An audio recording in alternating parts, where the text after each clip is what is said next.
Sure. So a lot of stuff. I mean, the main thing is, that rental Rent's going down. prices are going down month after month.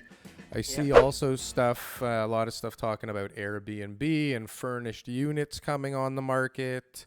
Absolutely. And then which is interesting is there's quite a few properties offering free rent at the moment, which I've never seen in Toronto anyways. I mean, I've seen it in Brampton ads We've had some before. rent incentives over the years. There's been some softer rental markets where I've seen a lot of rent incentives and different things, But right? not in Like Toronto, not at Yonge and Eglinton. Like these are for the most part at Yonge and Eglinton and like Sherbourne and Dundas, yeah, which yeah, yeah, I mean, it's understandable why it's actually happening right now. yeah. But I mean, So it's news and it has to happen. And it's like any other part of this market, it's going to change a little bit.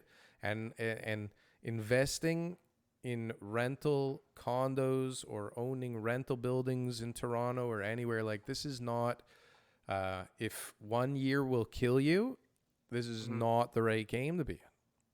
sure. So this is what happened. We Airbnb came. This is a big one.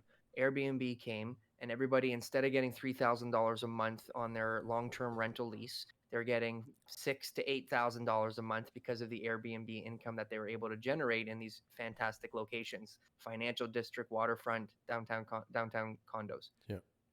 Airbnb all of a sudden now has had a major turnaround. Not just the ban, not just the fact that Airbnbs weren't allowed, because they are allowed now, but just this total lack of the hospitality and But travel hold on a industry. sec. There just So, but is.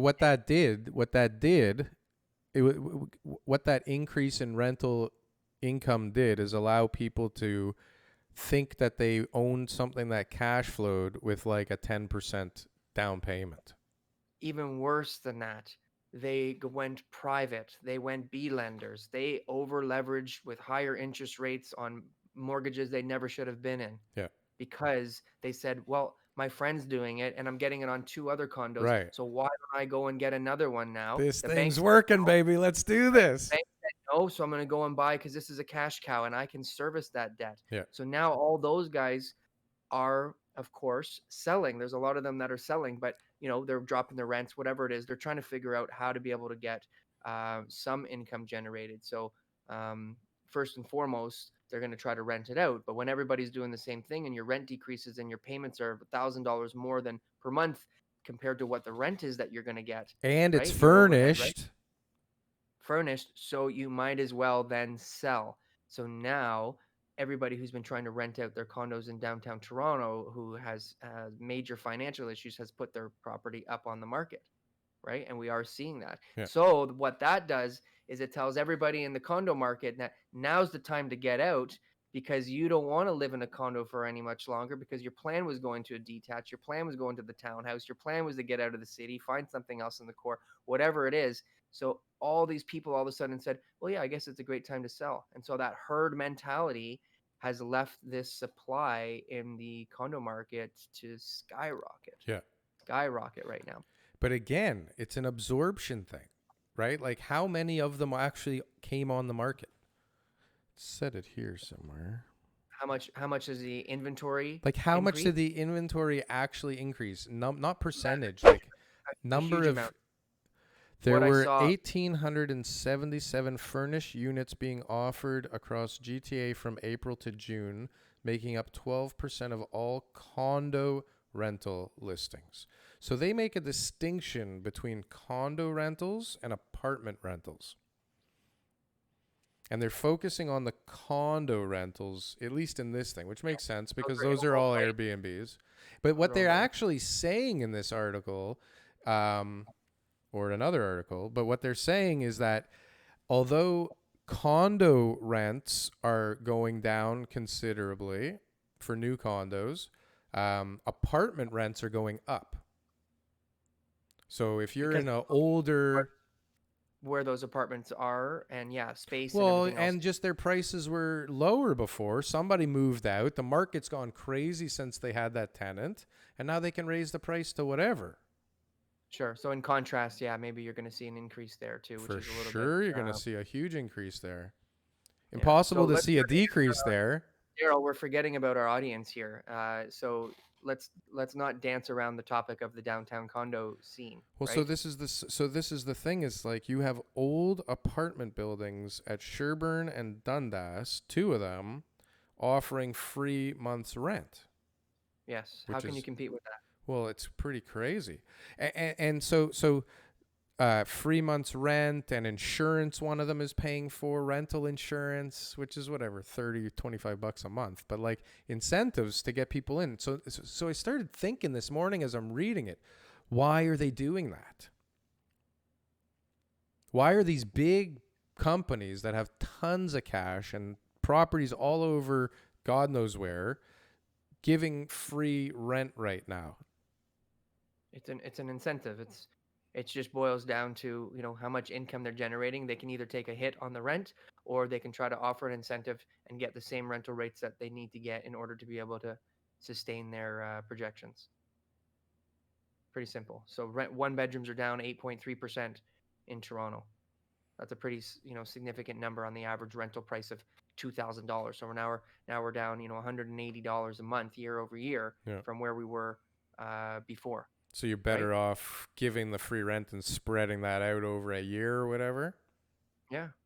Yeah, so the free rent is not free rent for 12 months, right? I mean, it's just a month rent or A something like month that. or So two, I saw yeah, 2 months whatever rent, it which is, is yeah. So crazy. whatever it is, taking that into consideration, and 1 month is equal to about 8.5%. So if I get the same rent and give one, I'm Yeah. down 8.5% either way, right? So then when they continue their lease at the end of 12 months on a month to month, that's where I'll start making my money on the tail end. Right. But with the rental market right now, so let me So do try to you look lock at in what right now? Is somebody that's looking for a place to live right now, is that a good tenant or a bad tenant? If somebody needs to move right now, are they a good tenant? Did they just lose their job? Like, are they going to be? you're going to look at any tenant who's going to come to you right now, but the issue is you're not getting a lot of people coming to you right now. That's the truth. There's not as many people, so the demand's decreased. Your rental market right now is depleted, so you need to make a decision on what's best for you. And if I was a landlord and I was carrying a property that I could manage still, I would make sure that I get ahead of this curve and get somebody into that unit at a rental rate that I can squeeze in, Yeah. and at least start to carry some sort of income with the property so that it's not sitting there vacant. But one of the biggest things that I'm cautioning people with right now is about putting their condo on the market for sale. That's the truth. In the freehold market, the writing's on the wall. The market's doing great. Why is everybody, concerned about in the fall, with the mortgage deferrals and everything else changing, possibly a second wave? People want to be able to capitalize on a hot market. Yeah, great idea. But right now, if you're going on the condo market and you're competing, the months of inventory has doubled. The sales to new listing ratio has dropped. We are in a heavy buyer's market in a lot of the condo areas in the downtown Toronto, and they're especially in the core like financial districts and near the waterfront. So if you're trying to sell one of those condos right now, who are you competing with? You're competing with people who are over leveraged. You're competing with people who are putting their condos on the market, who probably bought it as an investment, so maybe haven't had the same type of expenditures and everything like that over the years. So is this really a good time to sell your condo? And I think that there's probably a lot of people who would say, well, yeah, because the condo market's going to take a hit, and get out while you still can. And I think that's part of the herd mentality. I think in the long term, somebody's got to look at why they got the investment, and that there is going to be growth. And I agree with you that eventually this is going to stop. Eventually we're going to have that demand return, and that things are going to become a little bit more normal and steady, and that condo market should start to grow again. But we were on a run, and over a decade of condo price increases tells you something, that something needs to give eventually. But we're still seeing a lot of activity, so prices haven't dropped yet. But when I'm doing analysis on condos in the core, and I'm looking at it and I'm saying, well, in order to sell, because I'm seeing what's available, in order to sell, you need to be able to be pricing at a price that's going to be competitive with what you're competing with. And I can Or tell you that that is a lower price than it was a year ago. able to wait till you get your price, Sure, right? but if more people continue to put their condos on the Yeah, it's market gonna who put pressure now down on the gonna price. those lower prices. And if you're a buyer and you knew that the condo that's similar to the one you want to buy sold for less money a month ago, why would you pay more today if you have other options? Right. So it's great that sellers want to hang on to their price and give it a go. But at the end of the day, if the buyers aren't coming and that there's nobody there to purchase, you can want whatever you want for your condo. So So it's a huge thing. So you got to look at why are you selling, where are you moving to? Because now if you're jumping into the freehold housing market, like how much is that market going to grow, and where is that gap going to be between the sale of the condo and the purchase of the freehold? So how much mortgage are you going to be willing to take on, and what are your needs? Are you in a one bedroom and you got two kids running around and you need to move? Like there's so it's such an intricate experience when you're buying and selling real estate, and so many people are not being guided by people who are looking out for their client's best interest, and they're just like, yeah, get your house on the market, get your condo on the market, get it sold, go buy, go. And it's always just about what's good for the agent, and unfortunately that's what we're seeing right now is this herd mentality of everybody panicking and putting it on the market right away without taking into consideration that it's only adding to the problem, so right? so in a market that okay, so we have Airbnb and condo rentals, which are highly speculative markets, both of them, right? Yeah. This is a I guess an entry point where people can invest in real estate and feel like they're a landlord and maybe make a little bit of money depending on the market.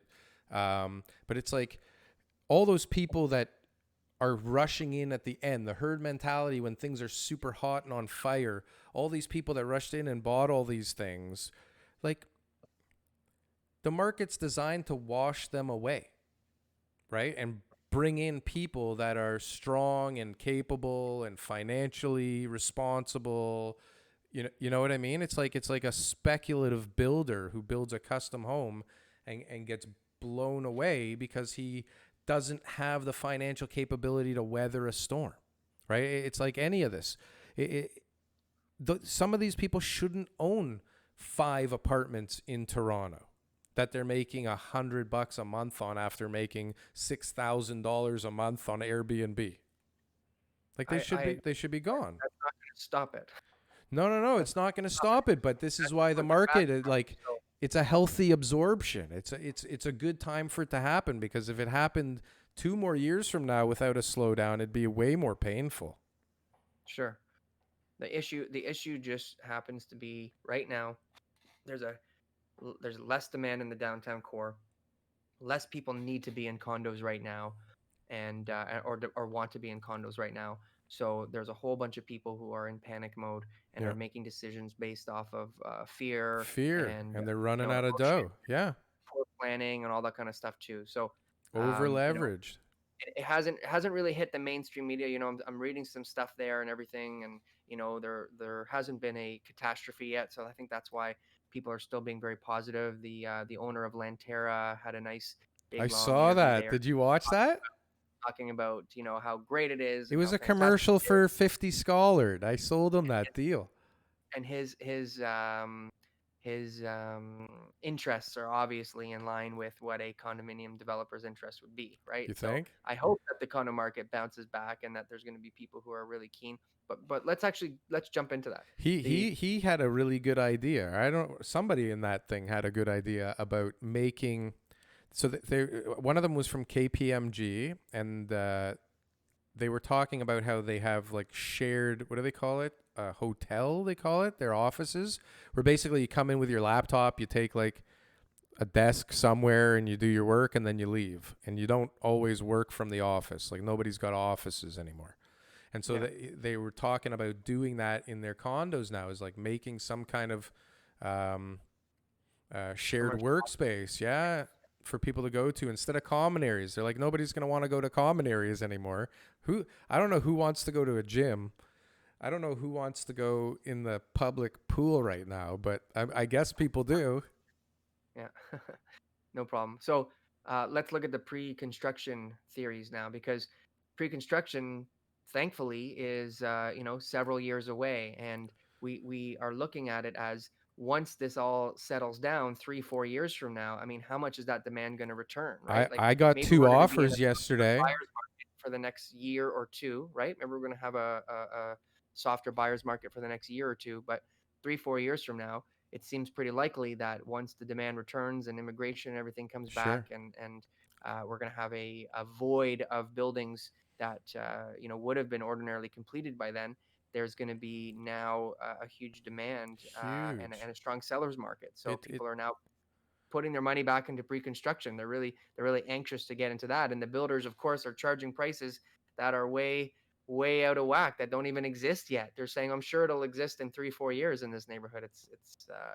It's intense. It's crazy, but like it's definitely picking up again. I got 2 offers yesterday on our land, Yeah, which is awesome. amazing for one day. I mean, one of them was such a piece of crap offer. It makes me angry just thinking about That it. guy, But one of yeah, them that was guy. actually like I could work with it. Yeah, good, Yeah, good. which is really cool. But you know what? Like I think that's an indication. My partner, he owns a company that outfits people's garages, and he says like after this whole thing, he's got sales that are higher than last year, like year Yep, over year. Maybe not much, but like definitely an increase year over year. Same with yep, Vitali, who we had on the show. His business is going gangbusters right now. yep, So, yep. but it Doing a door on Tuesday. yes, So I'll yeah, put up his logo. But things seem definitely. to be moving in certain areas, and certain areas are dying. Like I was watching Joe Rogan, and he was talking about the stand up comedy scene, and it's decimated, Yeah, yeah. decimated. Like they can't do anything. Yep, yep. There's definitely going to be businesses that are changing, but at the end of the day, we are all responsible for our own lives, right? So there's a lot of people who are going to be second thinking about what it is that they've been doing. I was talking to a restaurant owner yesterday, and Yeah, they're working hard, and they got a patio, so they're very thankful that they have one. It's on the Danforth, and they are working hard on the takeout side and yeah. Uber Eats and Skip the Dishes and everything like that. Everybody's a customer of them now, or If you have a DoorDash or whatever. kitchen, you have to be a ghost kitchen now. Like you have to go find some cheap rent, move your equipment over there, and just pump out orders for Uber Eats and Skip the Dishes and all that That crap. exists already as it is, but I I know, think but that's the smart way to do it restaurant now. experience is going to come back. I miss the restaurant experience. There's going to be a time where we're all going to be going back out to restaurants now, and I think what I Yeah. think should happen is I think restaurant experiences should be more expensive. Like, to be honest, like that's a really good solution, is to be um, increasing prices for dine-in customers and stuff like that. So you're not just building in your food cost, but you're building in the use of space that the dining customer is occupying, They're going and to say to have them, to. look, takeout is here, take it out, no Yeah. problem. But if you want to dine in, this is the Premium. menu. Yeah. Upgrade. Yeah, It's you get would you like to it's an upgrade to experience. sitting in the restaurant, sir? I'm going there to enjoy myself. If I just want your food, I should be able to buy it and go and eat it at my own house. And yeah, there's tips for service and all that kind of stuff too. But what about the business owner? What about the restaurant, and using their chairs, using their floor space, breathing their air, whatever. Like that's part of the experience that I think restaurants have always shied away from. Um, billing for, because it's already incorporated into the price, I right? think But I think that restaurants are going to have to get bigger. people are willing to pay. Well, likelihood of that is small, but the main thing is there's going to be less people, so they're going to it's going to appear larger because it's not going to be as crowded. So you need to find a way to make those numbers work. And I don't really want to go and order the keg. Just use an example. I don't want to order the keg and eat it at home. I go No. there for the experience, right? Yeah. Like I go there because I'm going to be sitting down at the table. And yeah, sure, if I want the food, I can get it. Great, but have that options for people to enjoy it. And it becomes a little bit more like prestigious too, right? So I don't know what percentage of the population are like me, but just listening to you talk about going to the keg and sitting there and eating was making me feel uncomfortable. Mm. So I don't know how long it's going to be until restaurants are like, I don't know if there's 100% capacity that they're currently used to ever again. And like, how much of the population is afraid to go do stuff? We just got a notification that our daughter's hockey tournament for end of July is on.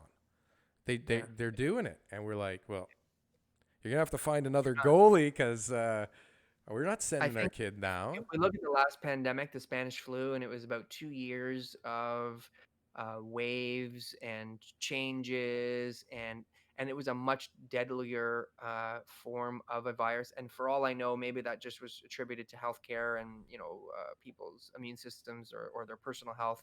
I really don't know. But the main thing is it went away. It went It's away. gonna So go I'm away not for confident sure. in anything like restaurants won't have their full capacity again. No, they will. But how many I'm restaurants 100% can sure work on they will. 75%? Well, then you impose a dine-in fee I get it. How many people until but that capacity how can many come back. people can afford to pay double to go eat in a restaurant?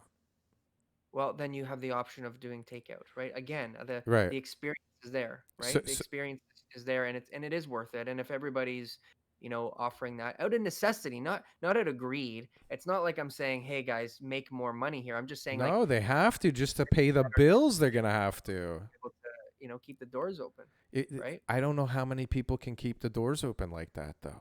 Not many. It's One gonna in be five businesses fucked can't. That's what up. they said. Yeah. How many? One One in what? one in five. 1 in 5 will stay One open. in five businesses surveyed said that if they do not see a drastic increase in their revenue over the next 6 months, they will face layoffs or bankruptcy. Hmm. This is Those are gonna the get numbers. interesting. Those are the numbers. So is Yeah, this they is the calm before the storm? well, we'll see. I mean, right now, So if there's still what do you tell our friend here about his or his condos that he can't rent right now? I mean, don't follow the trend and don't start unloading your condos. It's a horrible market to be selling in just right now. rent it, take a little hit if you Go have on the to. market and figure out a way to make the rentals work I- until we can have the demand come back to the city and have people willing to move downtown again because I do believe Yeah. everything's temporary. If it's The a office new tower, enough if it's a new enough condo, like you can reset the rent really high after a year, can't you? November 15th, 2018. If it was built after that date, After there's no rent control. 2018. So that might Yeah, not be likely for his. I forget where he said his were. But yeah, I mean, don't sell. Listen, what I do for a living is what cold you can get call now. landowners Yeah, to buy their real estate. And the smartest ones always say the same thing. I exactly. never sell. No, but they say I don't sell when everybody else is selling it, They and I say never buy when everybody else is buying. they The herd may mentality. sell. Listen, they may sell, but they all Yeah, say I never sell. yeah, I yeah, yeah, still yeah, own the first thing I ever bought, and I yeah, won't let my daughter sell it either. I hear that a lot. But that's the truth is like hang on because there's better yeah, days ahead. Figure out a yeah, way to hang on and just like suck it up and don't buy anymore for a little bit. yeah, exactly. And so options would be when you're placing a tenant is to look at the tenant's profile and determine exactly how long term of a tenant this is going to be. So if you got somebody who's maybe coming in for a 1 year contract or something like that, that might be the guy to give the discounted rent to. So then at the end of his term, when he gives you notice and the rental markets come back a little bit, you're going to be able to have a substantial increase in your rent. I have a client who has a condo at Don Mills in Lawrence, older couple moving out of city to see with their family and stuff. They want to break the lease. Rental is 26, I believe, and looking at the numbers, it seems like their rent should be between $29 and $3,000 now. So there's actually a benefit to the tenant now leaving and breaking the lease, even though If you can it was find a shorter another, for a couple of years, I think, but not that long if you're not empty for a while after. after they leave. Yeah. Well, they can't break their lease, so they're being pretty reasonable. They're nice people, so they're gonna make sure that they pay whatever loss the landlord will have. So the landlords, I referred them to somebody who's gonna get it rented for them really really well. So part of that launch for 199 Church Street, they were talking. Their big sales pitch was that condos in the core for under 650,000 or under 850,000. It was very low in comparison to what else is out there on the market. I think it was 650 if I remember correctly, Sure, but it was price per probably for square like foot. 360 square feet. Yeah, yeah.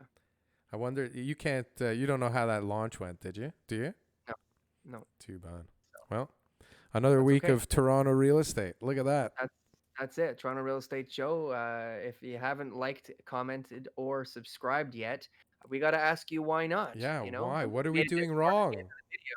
What's going on? Let us know Where's in the comments what you want us to talk about. And we'll dance absolutely? too if you're We'll, willing to subscribe. we'll research it. We'll make sure we give you great answers and figure it out for you. So We'll do our that's awesome. best.